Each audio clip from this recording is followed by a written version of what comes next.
Hi Clau, this is Nicole.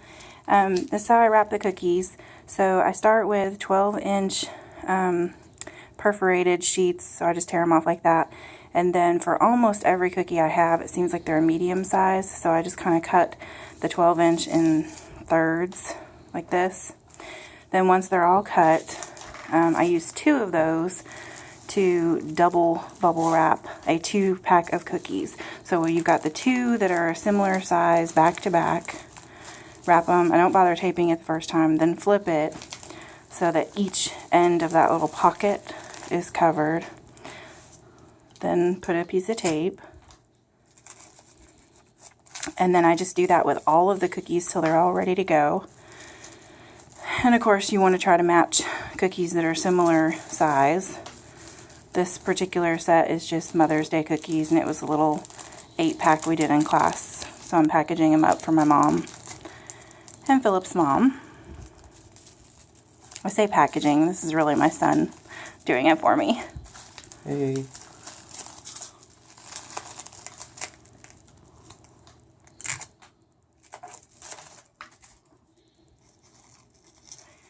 Now, if you got an instance where the cookies don't quite match up, like the mason jar and the Lazy Daisy, you know, that mason jar is a real sturdy shape, so it completely backs that Lazy Daisy. So that is good for me. I call that safe.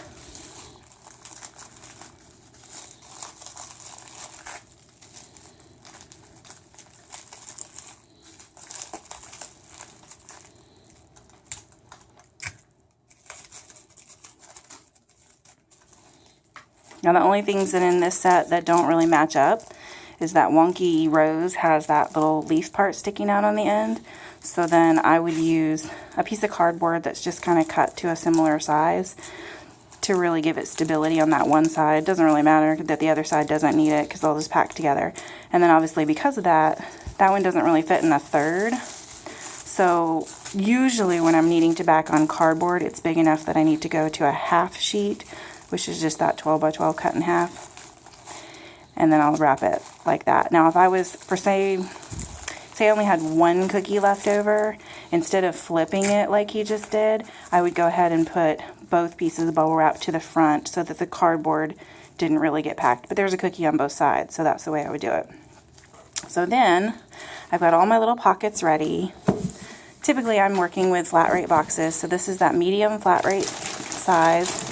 This is just a piece of newspaper, print paper, and I've already pre-crunched it, and then I unfold it. Just find the pre-crunching gives it a little extra cushion. So then you want to just fold it in half just one time, so it's this size. Put it down in the box, and then really push it down in. And you can see how it makes these nice little crunchy walls everywhere. So that's pretty good.